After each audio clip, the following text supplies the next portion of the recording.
I would like to welcome each of you. And I don't come to present myself as some kind of expert.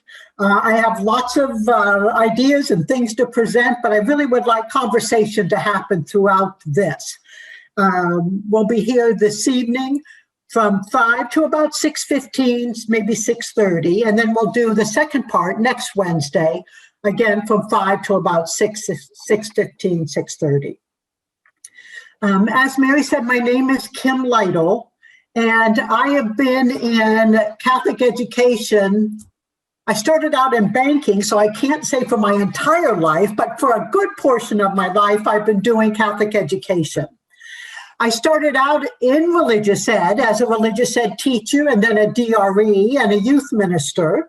And then from there, I moved into Catholic schools and I've been a school teacher, a principal, and then up in the Catholic schools office.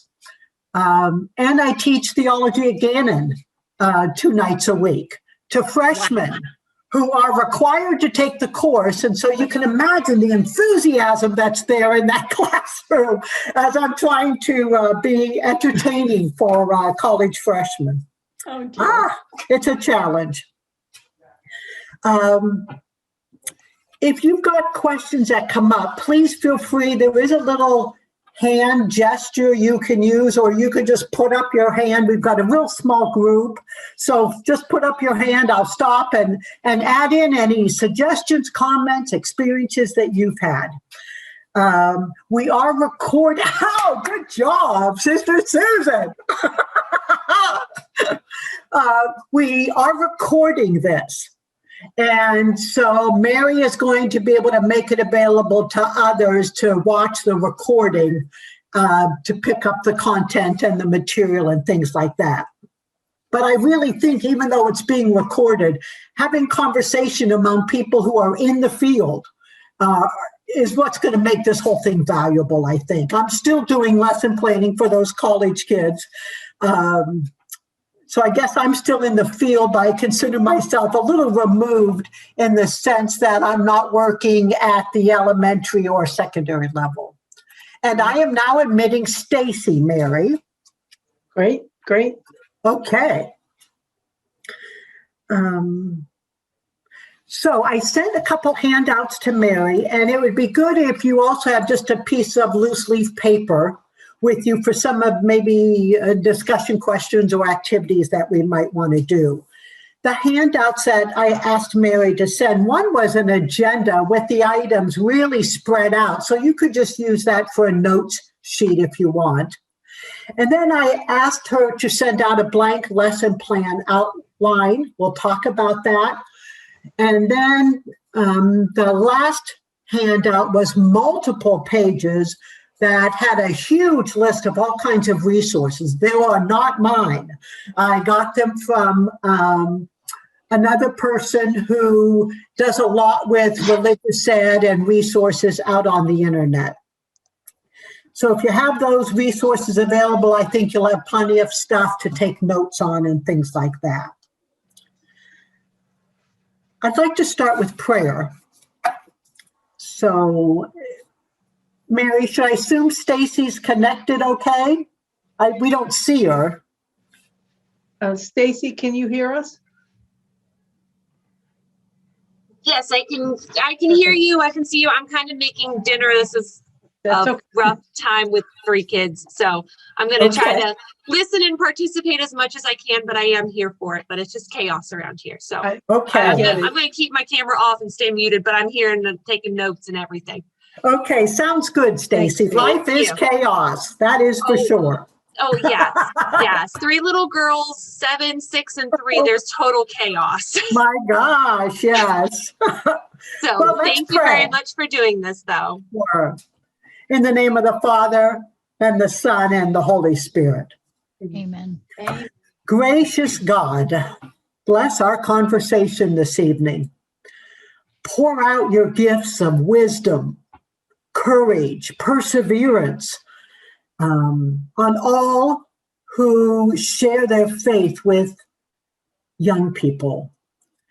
Keep us hopeful during these difficult times when it would be so easy to fall into despair. So grace us with hopefulness as we move through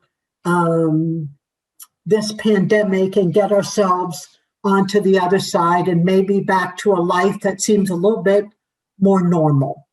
We ask these things in Jesus' name. Amen. Name of the Father and the Son and the Holy Spirit. Amen.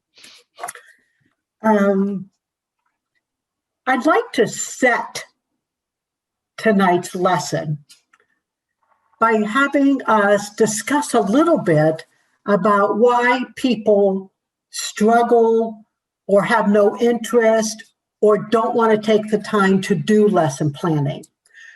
To get us started, I want to share my PowerPoint screen. So if all goes well with technology, I will do that right now.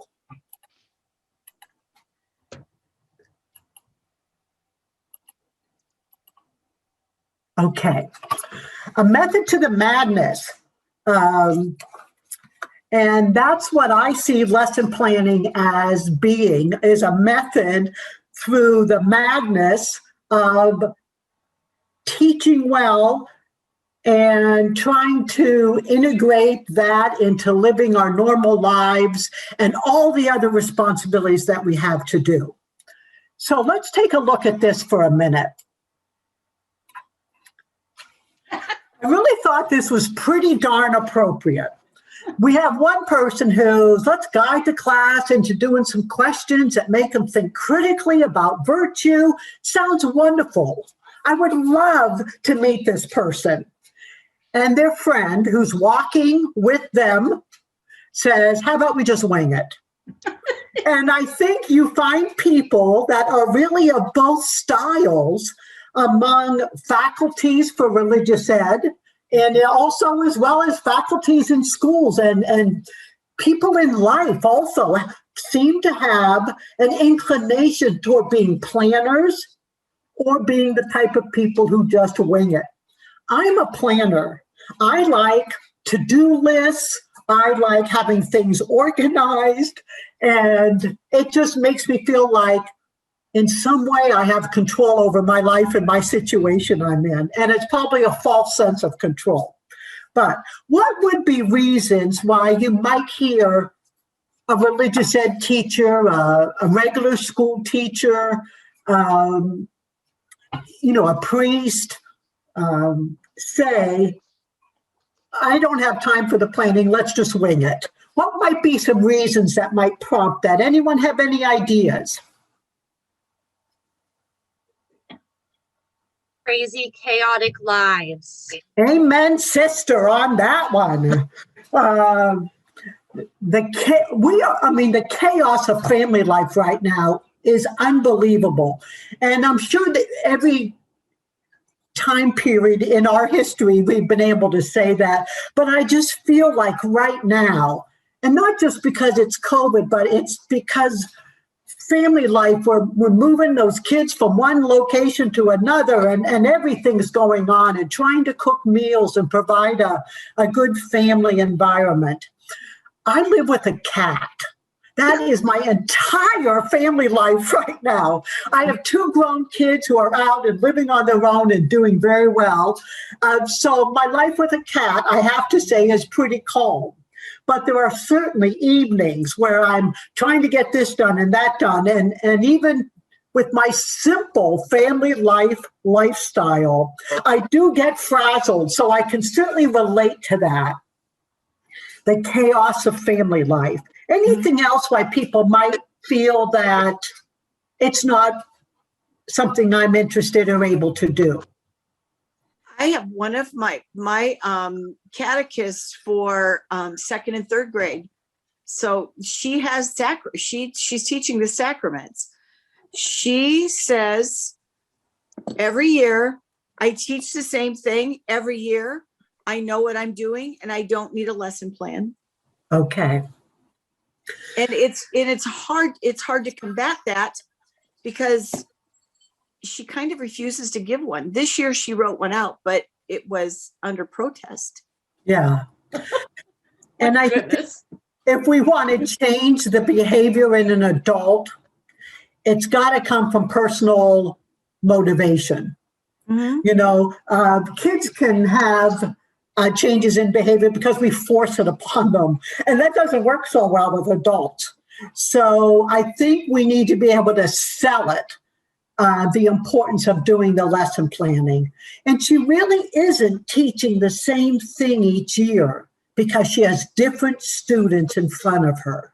Right. And I think that's a critical piece. Good. Thank you for that. Anything else?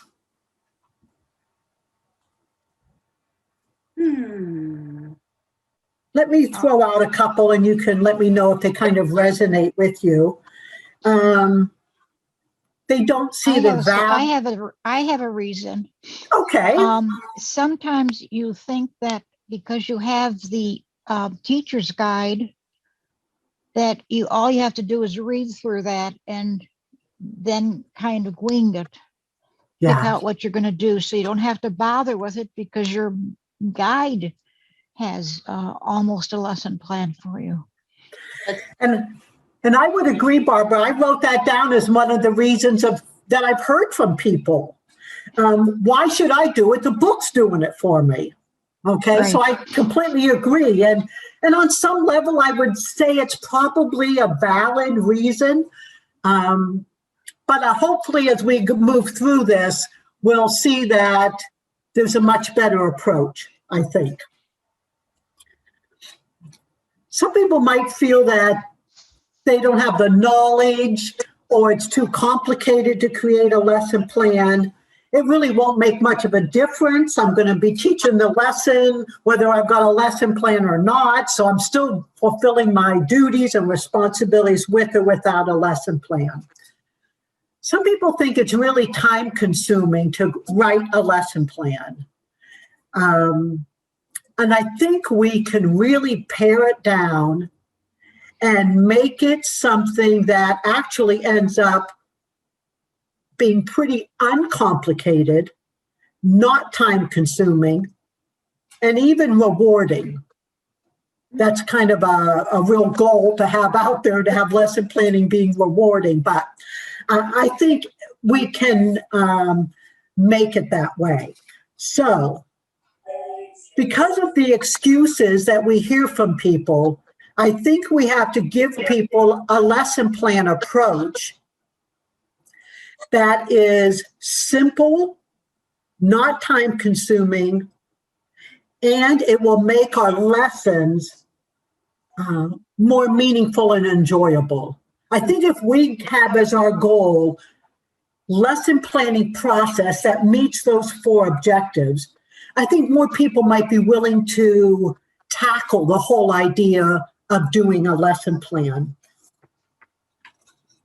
Any other comments to throw in on that topic about lesson planning? Okay, I am going to move on. And I think probably many of you have seen this. Wait a minute here. Things are jumping all over. I'm trying to get the pictures of you guys off the screen a little bit. There we go. Okay.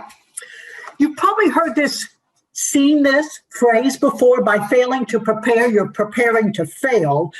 And I think it's true for teachers, but I think personally, it's true for every aspect of our life.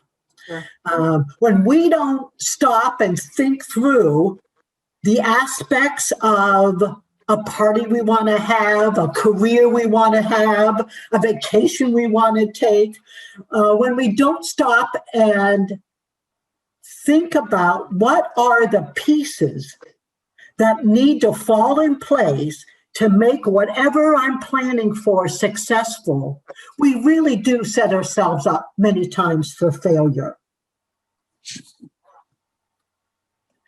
These are the things I think that people can get from taking the time to do lesson plans.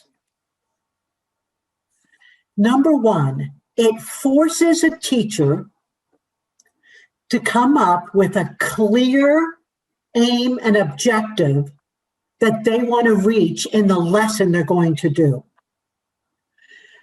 An objective for a lesson is not to teach chapter 6. Thank you for laughing at that, because to me, when I hear that, that's exactly what I want to do. My goal for a lesson is not to teach the concept of the Trinity. My goal for a lesson is actually student focused. My goal for a lesson is to have the students develop an understanding of Trinity and how it might affect their prayer life. Now, that's a goal and an objective. We have to get people who are educating the young, to move out of the objective is about what I'm going to do, and move it into the objective is about what I want to accomplish within the student. By the end of my 30, 45, 1 hour lesson, I want the student in my class to be able to do this. And the this is the aim or the objective. And if I define well the aim or the objective, and I see if I've accomplished it by the end of the lesson, that is extremely rewarding. I remember I was teaching 8th graders. I always was a middle school teacher. That's why I color my hair every month, because of all the gray hairs I got as I was a middle school teacher. I remember doing this whole thing on transubstantiation and the Eucharist and all this really powerful, cool stuff, which probably wasn't powerful and cool to 8th graders, but it was for me. And a student at the end of class raised his hand and said, "Miss Lytle, are you telling us that every time we go to Mass, a miracle happens?" I mean, I just wanted to kiss that kid. Yes, that's what I'm saying. I felt so rewarded that my goal, which is student focused, was actually accomplished, at least for that child. So if you've got an aim and a goal that's defined, and we'll talk a little bit later about how to define an aim and a goal, it really can make the instruction in the classroom rewarding.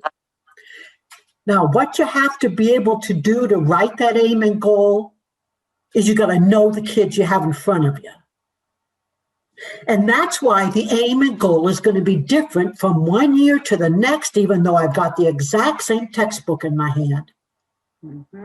You've got to know the history of your kids, what they enjoy, what they're able to learn, because you don't want to write some aim and objective that's so far out of the reach of the kids you have sitting in front of you. You have to know what background knowledge they have. So that's why we're going to talk later about setting a lesson. It helps us prepare the kids to receive or to meet the aim or the objective. When we do lesson planning, it also improves the likelihood of a successful lesson. One way is we'll know what success means. It's meeting that aim or objective within those students. If I don't have that defined, then my lesson might accomplish everything that I was supposed to do out of the book, but it may not accomplish anything in the student. Because I need to know, what does success look like at the end of this class? And that's what the objective helps me to do. An objective or an aim might be that students understand the term covenant and can compare two different biblical covenants. That gives me a goal. I'll know if my kids got there or not, because before they leave me, I'm going to do some 2-second activity to see if they can do both of those things. So it improves the likelihood of my success because it tells me what success is for this lesson. I think it can inspire a teacher when you've got a lesson plan. You can look forward to the lesson. You can create this lesson that you think is going to be meaningful, and so you are anxious and motivated to do the delivery. Lesson planning comes before you walk into the classroom. And lesson planning helps me walk into that classroom feeling prepared, feeling motivated to deliver something because I have put my own energy and talent into it.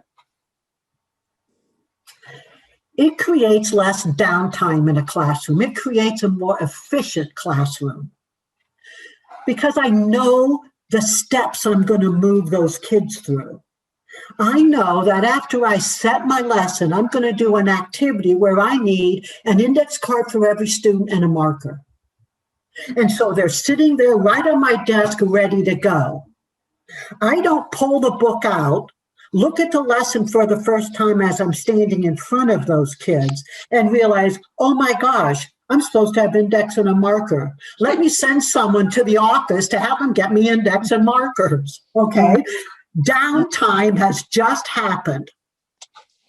And we have so little time with them that if I can get rid of downtime during my lesson, I think it is so extremely important.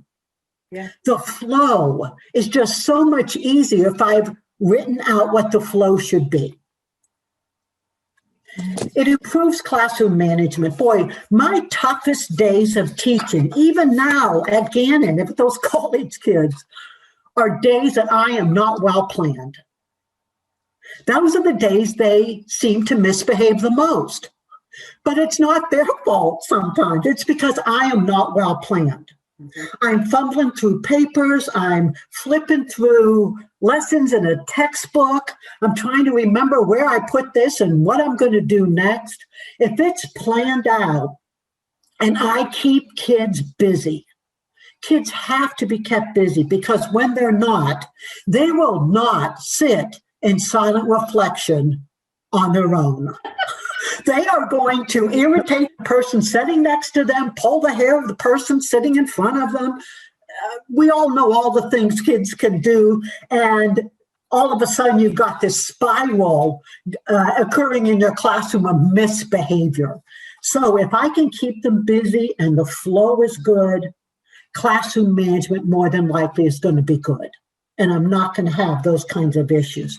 So these are 5 reasons why I think it is worth a teacher's time to create a lesson plan. And really, a good, decent lesson plan can be put together in about 20 minutes. Mm-hmm. So I'm not asking for people to invest hours of time to create an hour lesson. Okay, I think the payoff of the time put in for the lesson can be kept pretty efficient with respect to that. Okay.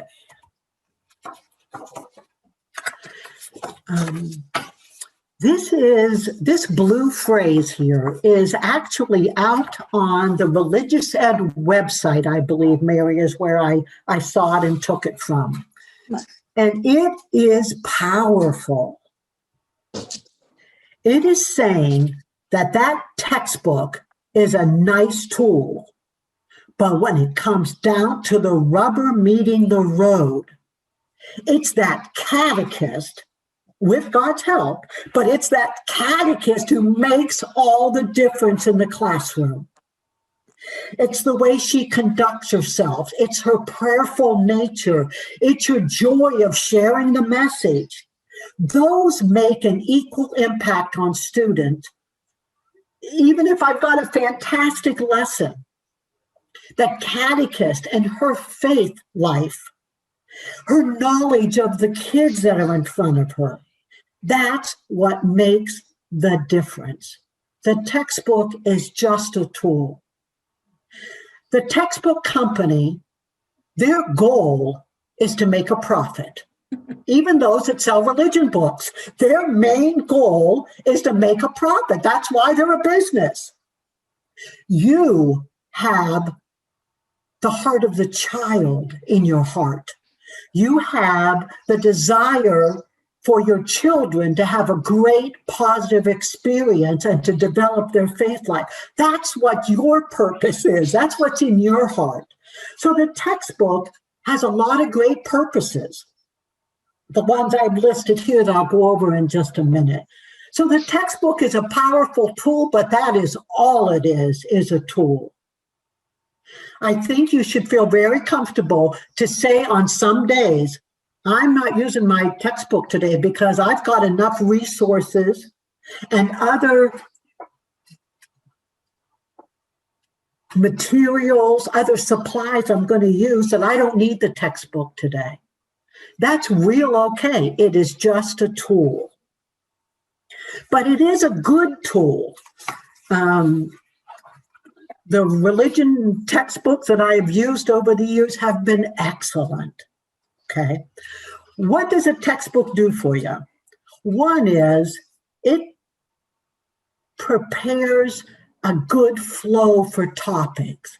It makes sure that in lesson 4, if I'm going to talk about the incarnation, that what they need to understand that has already been introduced in prior lessons. So the textbook puts all that together for me.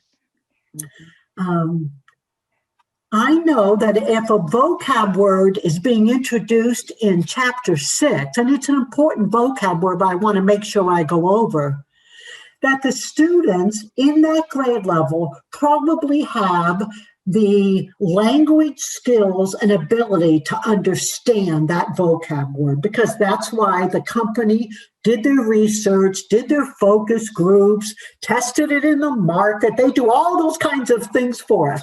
So I can count on the textbook being valid in those kinds of ways. Mm-hmm. It is an assist to me to plan lessons. I will not turn over my job of putting my lesson together to a textbook. Mm. But it can sure, gosh darn it, help me do a good job at my lesson planning. But I am not going to give it that role. It doesn't deserve that. It doesn't have a heart, and it doesn't know my kids. It's a book. So I can use it in the planning process. And it can be very engaging. Boy, the books nowadays, the photographs they have, the online links that they have, the parent resources that it has, it can really increase the engagement level of kids. Because we've got kids sitting in front of us who can use 3D imaging to explore all kinds of worlds. My little 7-year-old grandson can create worlds on his computer and play the games by moving characters that are sitting in his living room.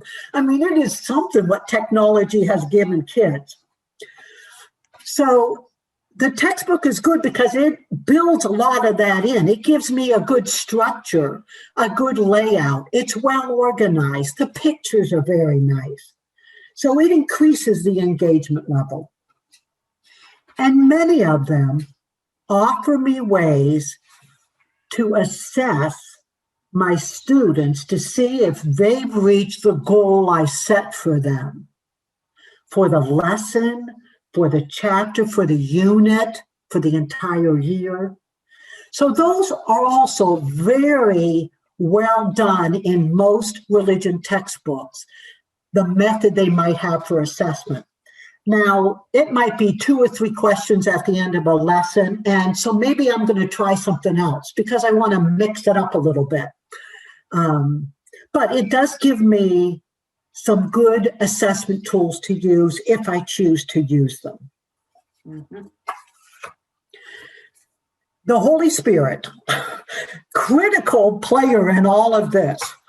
We're only humans, and we might walk into a religion classroom to teach with a headache, with a concern about, do I have the right groceries at home to fix dinner for Sunday when I get back home? with, oh my gosh, my car's making a funny noise on the way here, blah, blah, and the list can go on and on. So somehow I've got to clear my head of all that stuff we run around with in our heads and center in on the focus for the lesson. We need the Holy Spirit to do that. To try to do that with our own natural abilities can be really tough. So at the beginning of every class, when you walk in, I used to, every time I touched the doorknob of the door, walking into my classroom, I would simply say, dear God, grant me the grace to pull this off well. One sentence prayer. I mean, it didn't take anything but 10 seconds. But boy, it just got me in the right frame, and it called upon the power of God to be in my room to pull off this lesson. I really believe the most important resources in a classroom to do a lesson well is the Holy Spirit and the catechist. They're the main players, okay? A textbook is an absolutely wonderful resource because of all these things I've just outlined, but that really is all it is a resource. A catechist takes it and brings it to life. You can do group reading of a lesson out of a textbook. It's not a great technique to use. Every kid's reading levels and abilities are very different, and sometimes hearing a student read can be painful because they are just sounding out every word, and you're losing the context and the content of the sentence because of it. So the job of a catechist is to take that material and put life into it. And it takes some preparation to figure out how you're going to do that. So just walking into a classroom and opening up a book and using the book to teach a lesson, I think it really falls short. You have to bring it to life with a human face and a human heart, because that's what touches the lives of other people. It's what touches the lives of kids.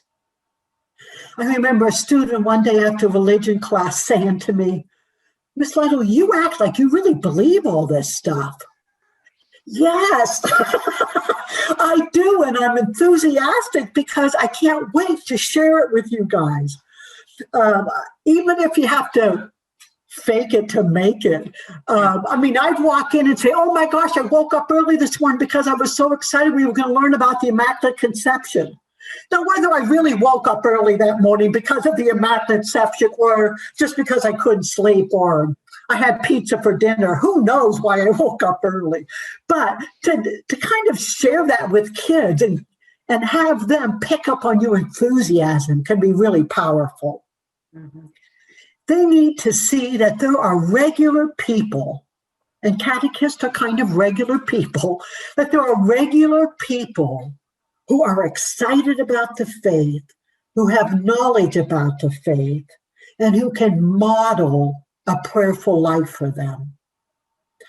I don't know that parents are pulling it off so well, and there's a lot of reasons why maybe they aren't. Like we started this conversation tonight with what family life is like, okay? So if I can do that for an hour a week with a student, the impact can be pretty powerful. You really do make all the difference.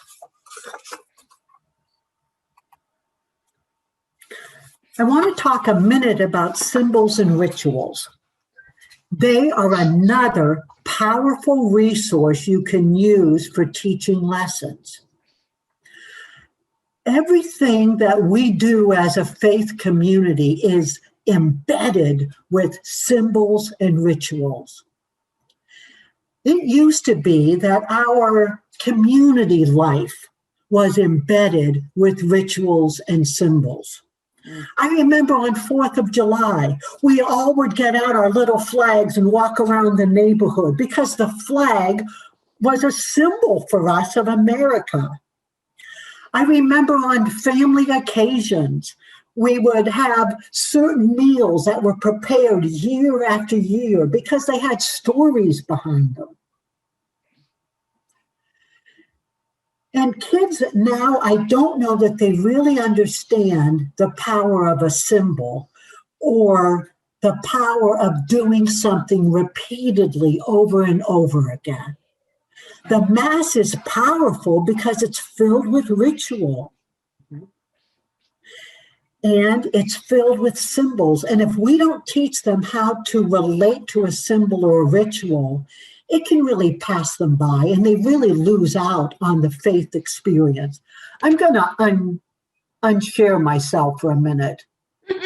Sharing is nice, I realize, but right at the moment, I'm going to unshare myself. How do I? You go to the top or to the bottom. Oh, there it is. It was hidden for a moment. The stop share. Thank you. You have to. Okay. You have to hover over it. Whoa. That's why I would have really preferred to do this in person, but this works out well. We can have people from all over the diocese involved.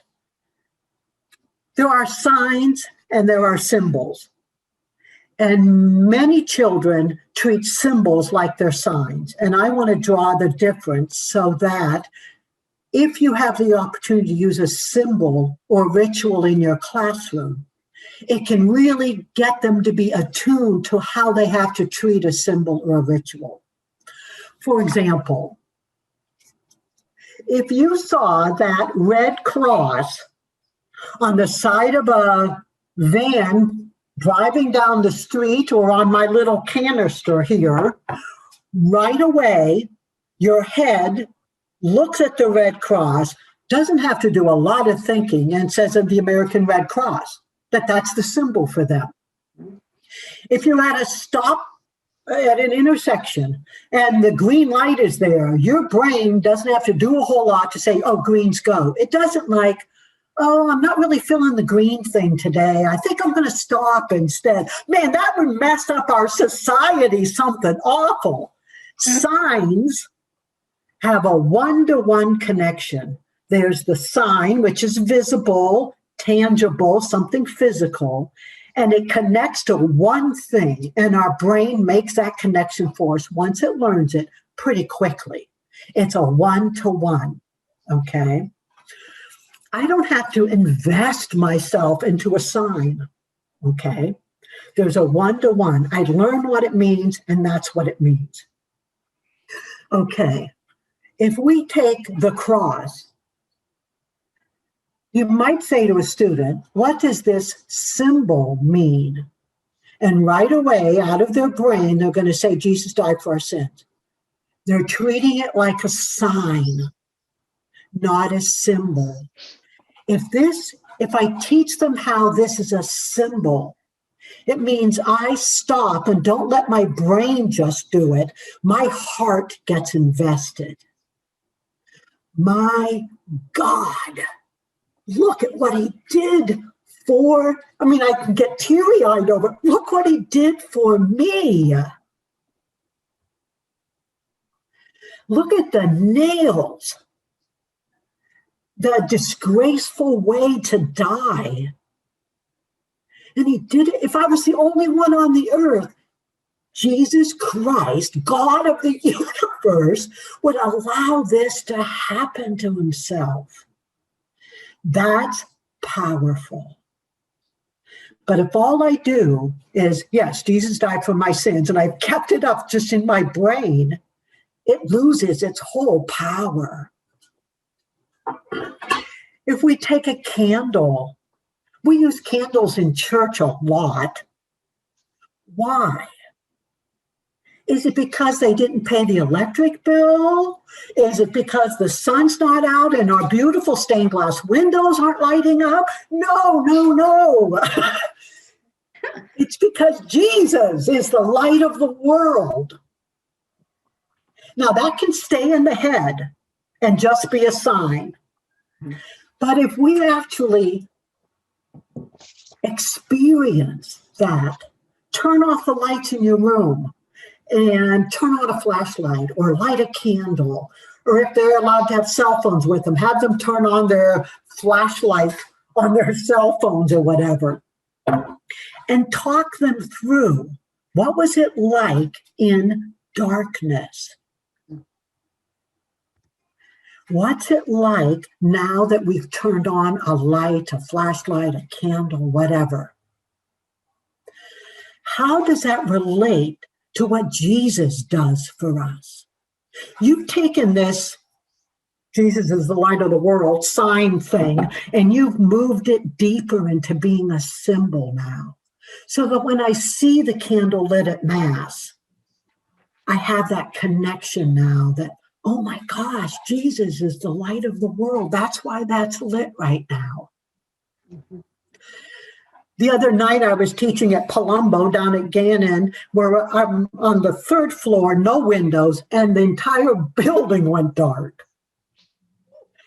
And, you know, you kind of draw your breath in because you're sitting there with 16 some kids, because I only can have half of them in the room right now and the other half are streaming.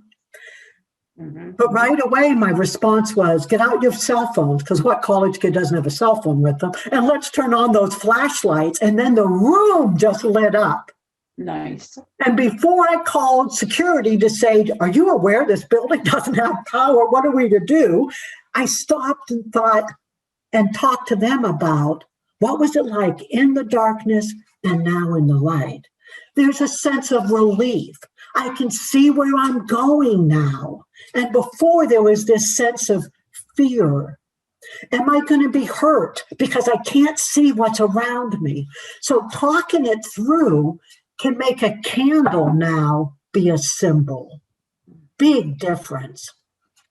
And our church is so symbolic that if we don't include symbols and rituals in our instruction, I don't know that people get it. You hear people say, my God, it's the same thing over and over again. Well, that's the powerful part. Don't think like that. That's the boring part. That's the powerful part of what we do when we do any of our sacraments. Why do we use water at baptism? You know, talk about all the purposes for water in our natural human life. And how can any of those relate to the spiritual reality that's going on? So a symbol is physical because we need physical stuff. Us humans, we're physical. We're also spiritual, but we're physical. We like to touch, to feel, to smell. That's why we got the incense that we have to crush up in those coffee pots, because it's physical, okay? And it helps us touch the spiritual reality that's going on in those rituals.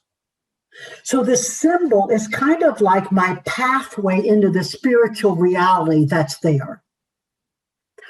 So try and maybe have something symbolic that you have out maybe for every class. The same thing, just repeat it out.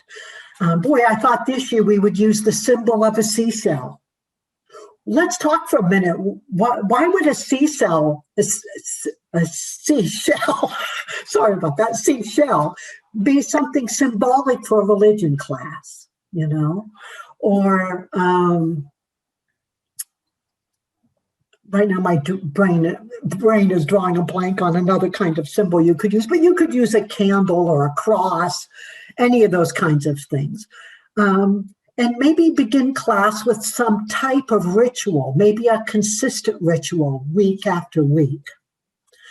I always liked on my very first class of a new school year is I would take their religion books and wrap them up in wrapping paper because it was my gift to them.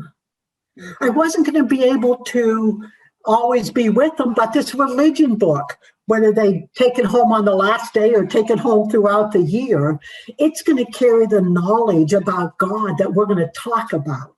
And so they can carry it with them.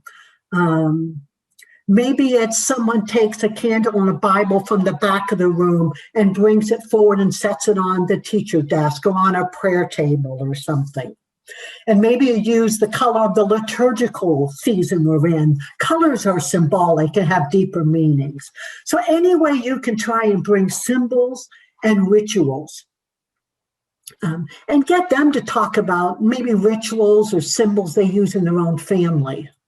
Lots of times around Christmas time and Easter, families do continue to carry on rituals maybe from years gone by and stuff.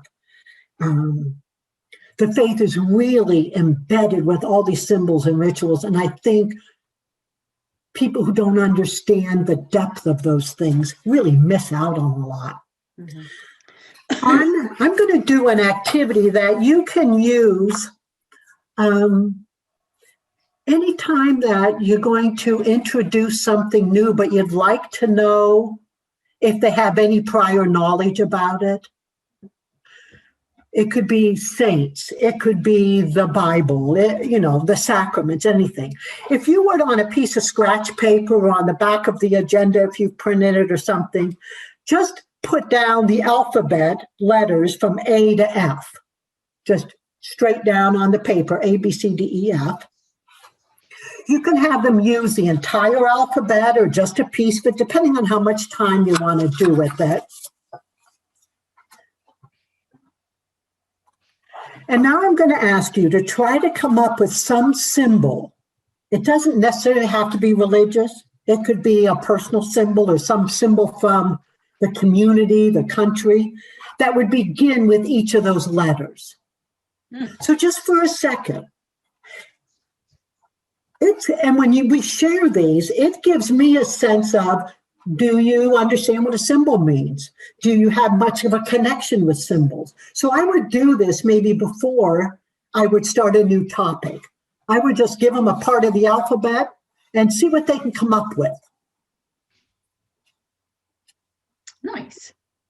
Always do your own ahead of time. So if nobody comes up with something for the letter Z, you're going to be thought of as phenomenal because you have a Z one. I always like to have my answers right in front of me.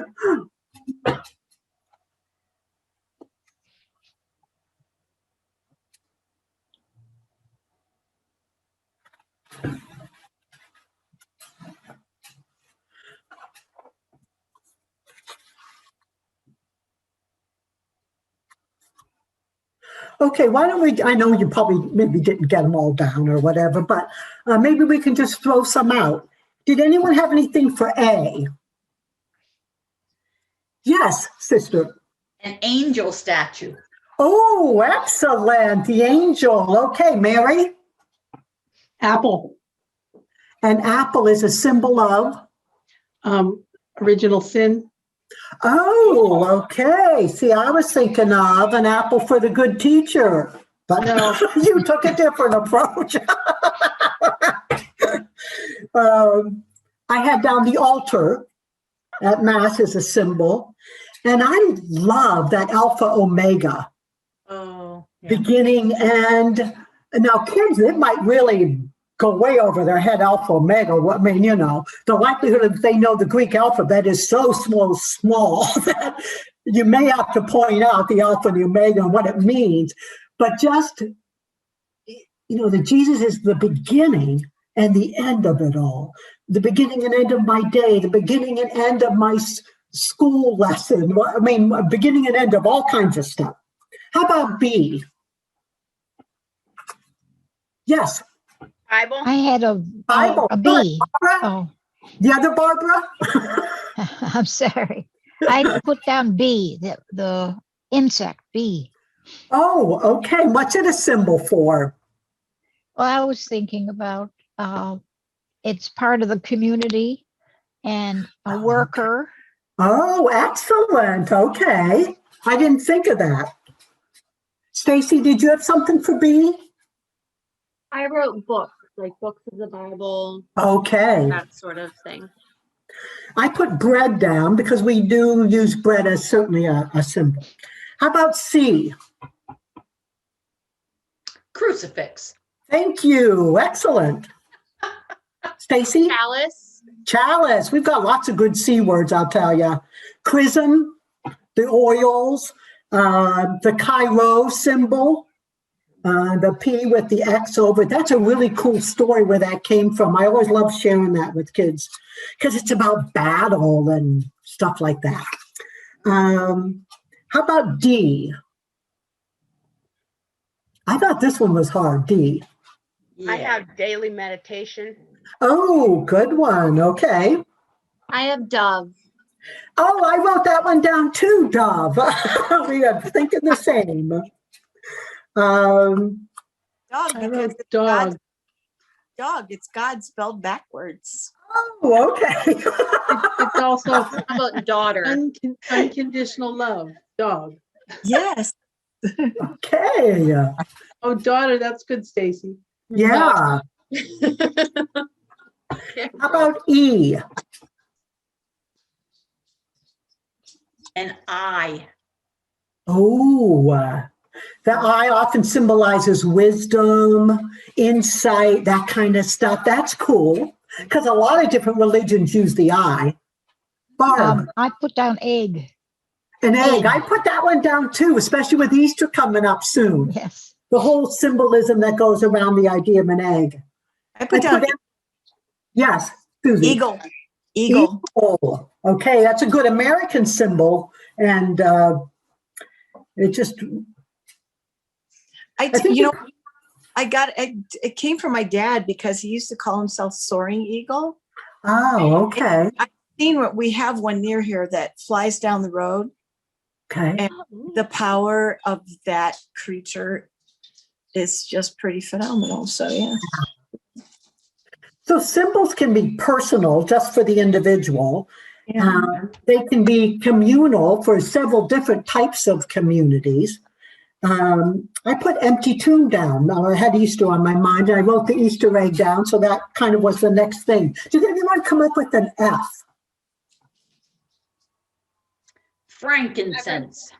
Frankincense, good. Fish. Fish. I had fish down too, Stacy. You and I I. put flower. Flower often symbolizes springtime, new growth, rebirth. Good. I had flag. Flags throughout human history have really represented a lot of things to different groups. People are willing often to put their life on the line to walk behind a flag, you know. So in those few minutes that we took to just do A to F, I got a sense that you know what symbols are, you know what personal symbols are, what communal symbols are, you have a good background on different symbols that are used in the church and in our personal lives. So that's just a quick way that you can set a lesson that maybe you want to talk more about symbols at length or something. Okay, I'm going to go back to sharing. Sounds like something every good Christian should do. Okay, I hope everybody can see that now. Okay. Well, it's not moving. There we go. We're going to talk about each of these three in more detail. But these are the three steps that I like to use to plan my lessons. I like things in threes. 3 is a very symbolic religious number. And 3 makes it not seem overwhelming. No right find. Those are 3 steps that you can use to put together a lesson. It's not complicated. It's not time consuming. And after you're done with it, it can be an enjoyable and rewarding experience, and you can be motivated to get to class and get on with the lesson. The no box, that's the first step. Once you have your lesson topic, either you got it out of the next chapter in the book, or you went to the curriculum standards that are out on the Religious Ed website for the diocese, and you picked one of the standards, or you're putting a couple of them together, and you know your topic, you then need to know the topic, okay? And you can do this by spending a few minutes reading the lesson in the textbook, by looking at the catechism and what it has to say on that topic. You want to get familiar with the topic. You can go to internet sites. I would probably pick out 1 or 2, 3 internet sites that you know are Catholic and reliable, and that you have found have good, solid information that's easy to read, okay? Not easy for your students to read, but easy for you to read, okay? So you want to internalize the lesson. You want to internalize the lesson topic. The next part is you want to write. You want to write down your objective. What do I want the kids to be able to know, do, feel about this topic? I know my kids, or I'm in the process of getting to know them, depending on where I'm at in the school year. And so I want to write down when I think I could lead a student in my 5th grade class from the beginning of the lesson to the end. Where could I lead that student to be by the end of the lesson? What's my goal for the lesson? What's going to be accomplished, learned, or experienced? The third one is find. You want to find activities. Effective. Now, that's an important word. What drives me crazy are teachers who come up with these phenomenal activities that relate to nothing. How many times can we make apple pies for Johnny Appleseed? Oh my gosh, move on, you know? That stuff drives me crazy. That's why I always put in on my PowerPoints effective activities. Activities that are linked to the lesson and help students better understand the concept that I'm trying to get them to master or to understand. Effective activities. Now, you have to be careful when you pick effective activities, of course. You know your kids and you know what they would do or not do. You might have a group of kids that absolutely hate to draw. Or maybe you want a drawing activity for the 3 kids that love to draw and maybe something else for the kids that want to do something else. You know that maybe your kids will not stand in front of the room and take turns talking or saying things. They're just too young and too nervous, you know. So you know your kids, so that's an important piece on picking the right kind of activities. And the supplies you need. You probably are not going to have time to create these complicated supplies and materials or art projects, so keep that in mind. You want to keep your supply list short and the amount of time involved in putting things together really limited. So those are the things you want to consider when you pick out effective activities.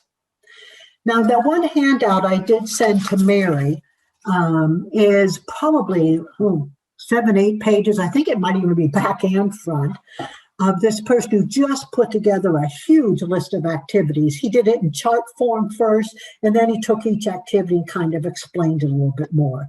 So if you run out of an activity or the book doesn't have a good activity to use, you can do something from that list.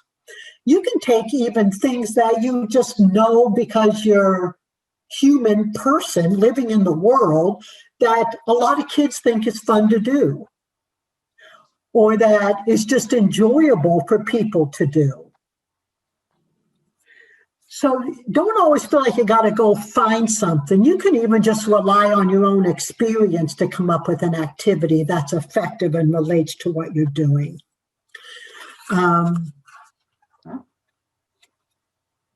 So know, write, and find. Once you've got your topic, you got to internalize. You got to get comfortable with it. then you've got to write your objective, and then you got to find your activities. Those really are the 3 big steps of putting together a lesson. Mhm. Let's look at the know part.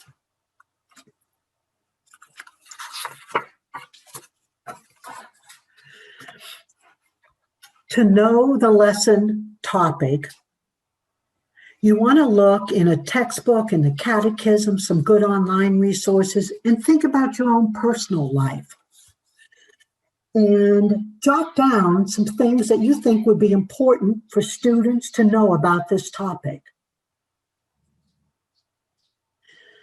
I would then narrow the focus.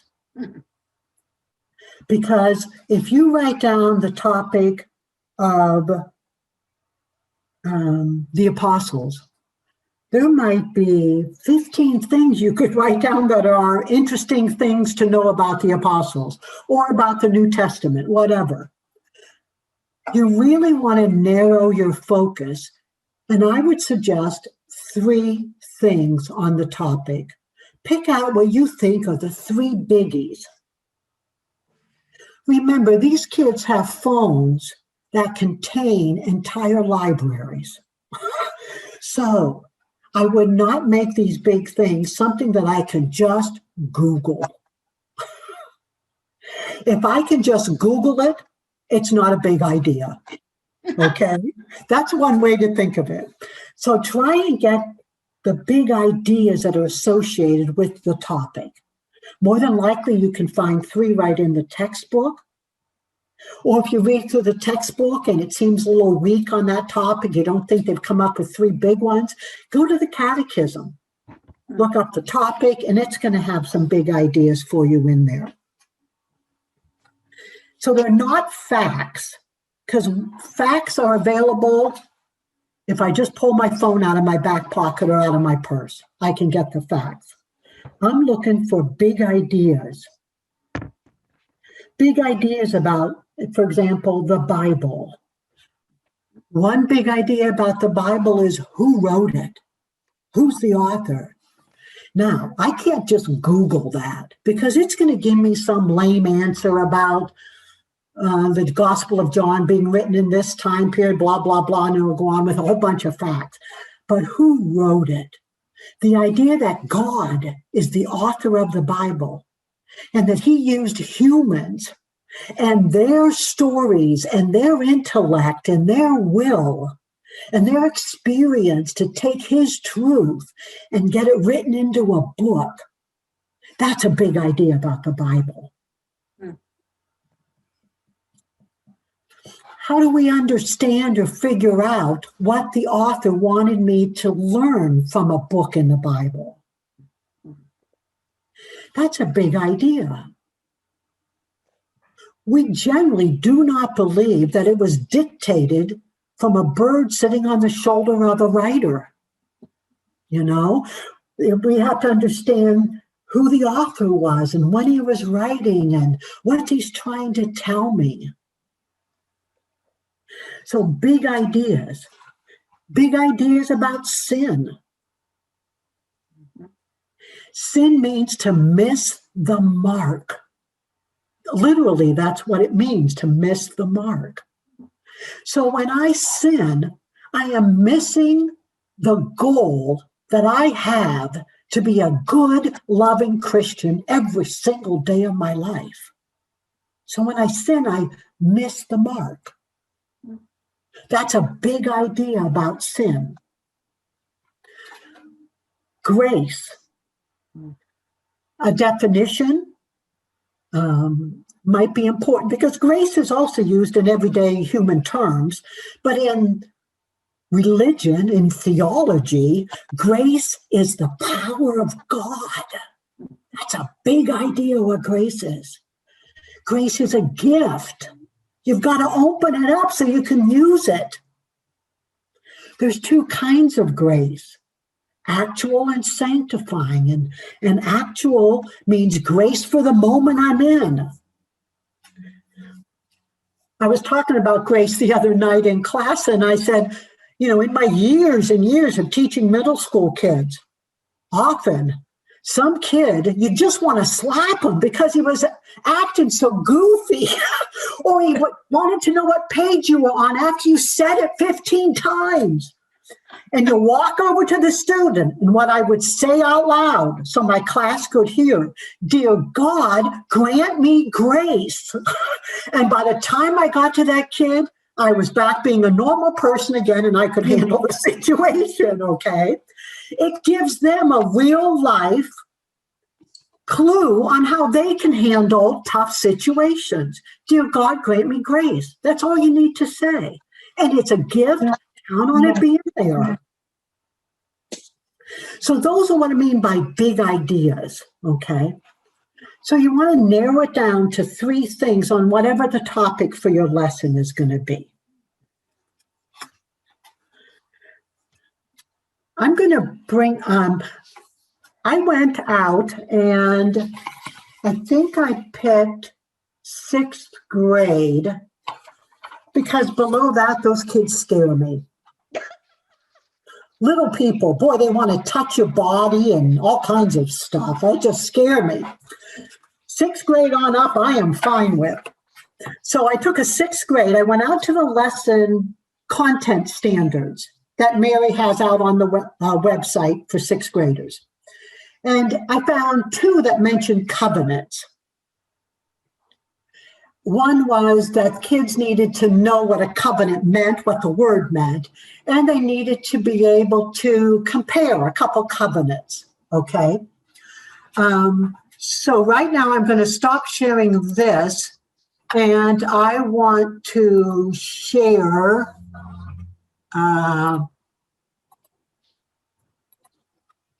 here's the lesson plan. And we're only going to do the first very top part of it because that's as far as we've gotten so far. My topic was covenants.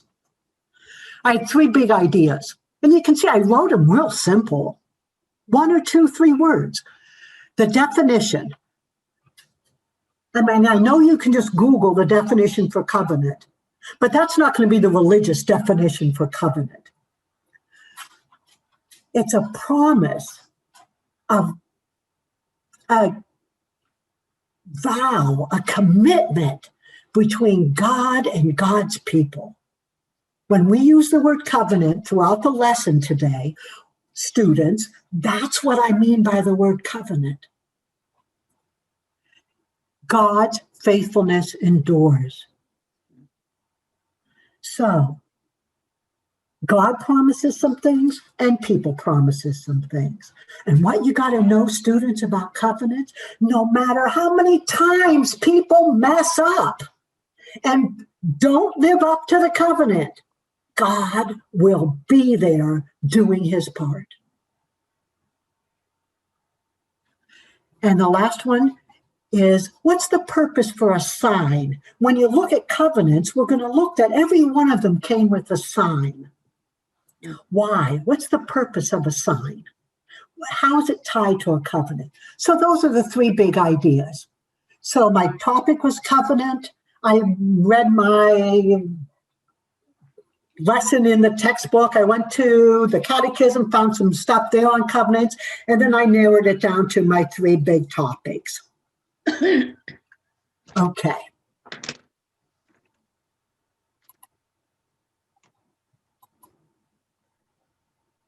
Right there. Okay. So that's the no part. We've got it done now. Come on, move to the next screen. Does talking to things help? No. Oh my gosh, why? Oh, there it goes. Okay. Next thing is that we have to now write that lesson objective. What's nice is if you use the standards that are out there under Religious Ed on the website, they're pretty much written as an objective. So you can just grab it if it's going to work for you, or add a little bit to it. Use it as a starting point. A lesson objective is 1 sentence.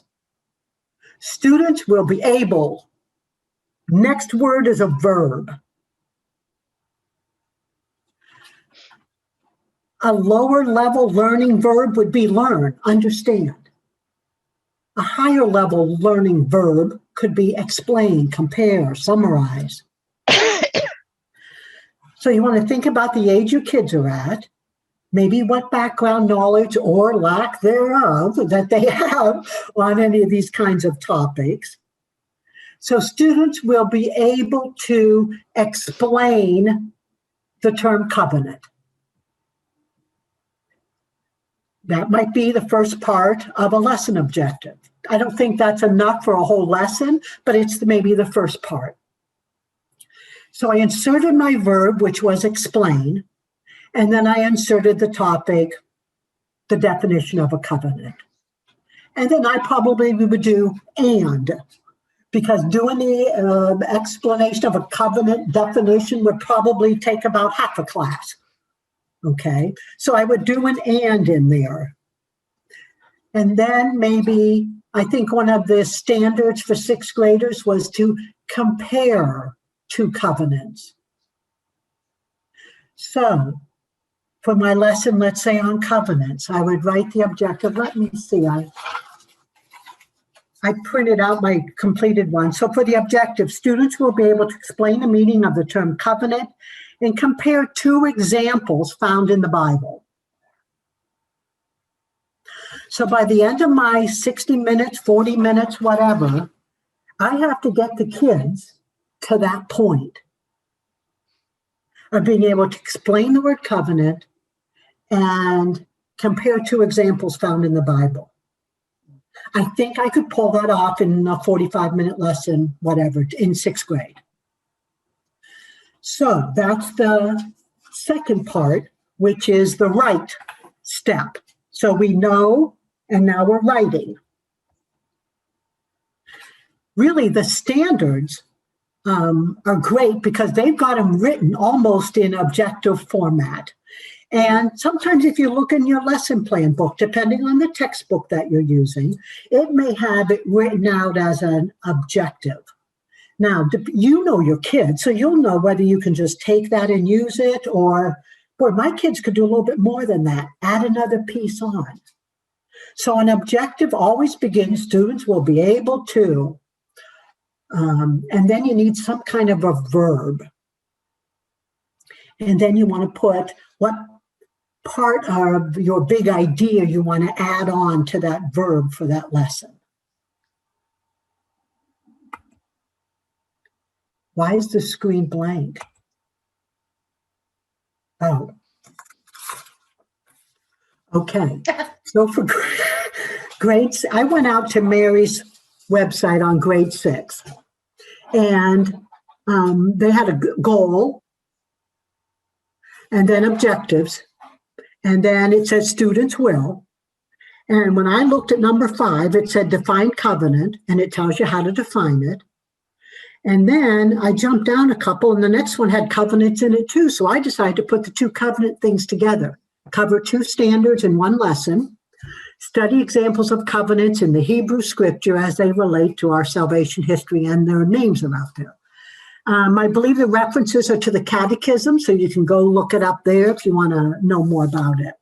So step 1, I knew I wanted to do covenant because it was the next chapter in my textbook, or maybe I'm checking off the standards that are out there and it's next on my list. And so I picked out a couple standards, and then I wrote my objective. And there's my objective. I forgot I put this slide in there. Students will be able to explain the meaning of the term covenant and compare two examples found in the Bible. One sentence, okay? Now, effective activities. I've got to think of what I can do, activities are doing things, what I can do to cause the students to learn what the word covenant means and to be able to compare two that are found in the Bible. I want to find activities that can help me present the three big ideas.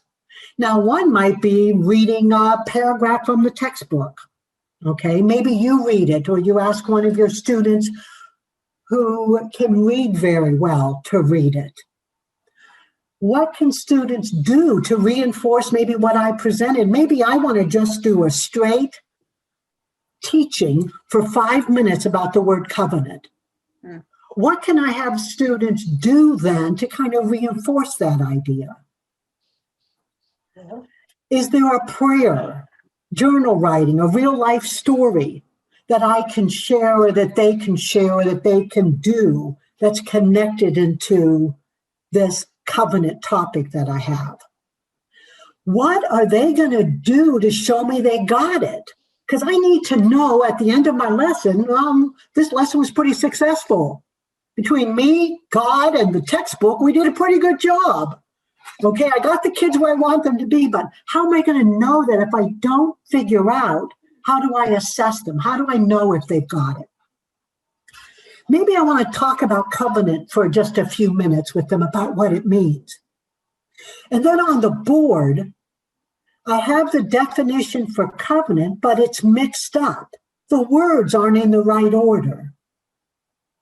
So I'm going to ask them on an index card, maybe in their book, in their notebook or something, take the words I put up there and get them in the right order so that it means what a covenant is. If they can do that, then I know that they know the meaning of the word covenant. So unscramble the definition is a good activity that allows me, after I've taught what the word covenant is, to know if they've got it, if they can each do it on their own. Yep. I love to do unscramble things. You know, when you get scrambled letters, you got to figure out what the word is. I love doing stuff like that. And if I love it, I am sure my sixth graders are going to love it. Well, maybe. But that's an idea you can just come up with because it's something you like to do or you enjoy doing. You could, come up with some definitions that tie into the word covenant. Maybe give them 2 or 3 definitions for the word covenant, real simple. And then try and have them put the definitions together so the words over cross each other, almost like a crossword puzzle or something, okay? You just got to come up with an idea or an activity. Look at that list of 80-some ideas that I sent as a handout, or go out on the internet and try and see if you can find it.